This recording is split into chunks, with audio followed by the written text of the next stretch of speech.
Adjustments will be made to foreign worker policies, namely changes in the minimum qualifying salary for employment pass and S-pass holders. As for work permit holders in the construction and process sectors, the dependency ratio ceiling will also be adjusted.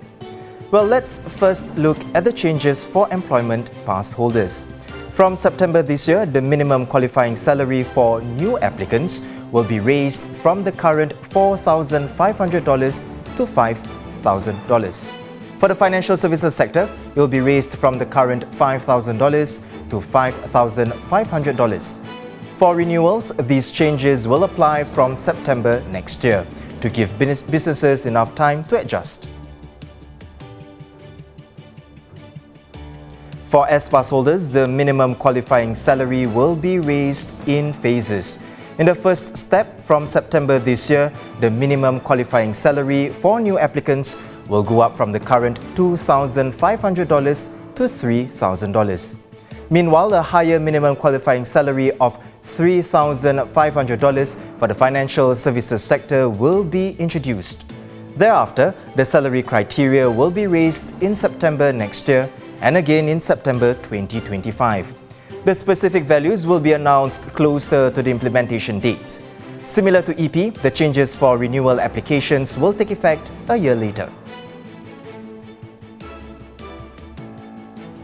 And for work permit holders in the construction and process sectors, the dependency ratio ceiling will be reduced from the current 1 local worker to 7 foreign workers to 1 local worker to 5 foreign workers. There will also be a new levy framework that will replace the current man-year entitlement framework to support more off-site work and employ more high-skilled work permit holders. All these changes will take effect from January 1st, 2024 to give companies time to prepare for the adjustments. The adjustments in our foreign worker policies apply mainly to the broad middle of the workforce. This is where we have Singaporeans doing the jobs, but we need to continually adjust our rules to ensure better complementarity between our foreign and local workforce. At the higher end of the workforce, where there are acute skills shortages, we will continue to bring in professionals with the right abilities to be part of Team Singapore. Ultimately, our investments to develop stronger capabilities across our businesses and workforce reflect our mindset of continuous improvement. We must always strive to do better and achieve more. This will put us in good state to meet the challenges of the future. Now let's find out what the changes will mean for employers. Over to Olivia Quay, who is with Associate Editor Vikram Khanna.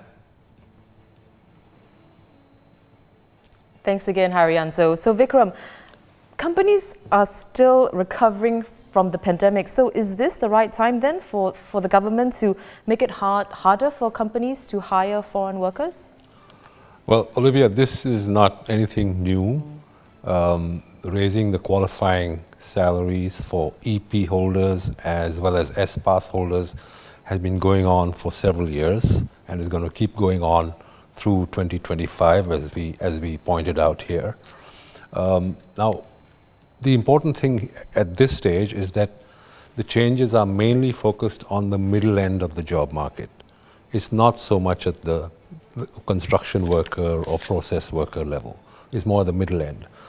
And the issue there is that the economy is digitizing, it's becoming more and more automated, so you do need higher levels of skill to work in manufacturing or even services.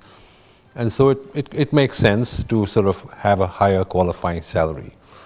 The other thing, of course, is that there's massive investment in reskilling local workers, redesigning jobs and all that. So I think increasingly you will have more and more local workers being able to do the jobs that the middle level foreign workers can do. But that said, companies can still recruit remote foreign workers who work remotely. That can still happen.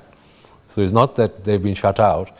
And also the government has said that it's going to be quite flexible. in its approach to labor policy generally, and will welcome, at the high end, they will definitely welcome the professionals that companies need. To what extent, then, will these new foreign worker policies drive the longer-term goal of weaning companies off foreign labor? Well, for one thing, there's the cost incentive. Yep. I mean, it's going to be more expensive to hire foreign workers, and that's going to continue. That's not stopping in 2022. So they've said 2025, and they'll adjust it depending on the wage levels at that time. And secondly, I think there'll be, as more and more people get retrained, there'll be more the pool of local workers who are qualified to do the jobs that foreign workers do. That pool will increase. So I think that will be the effect. Yeah.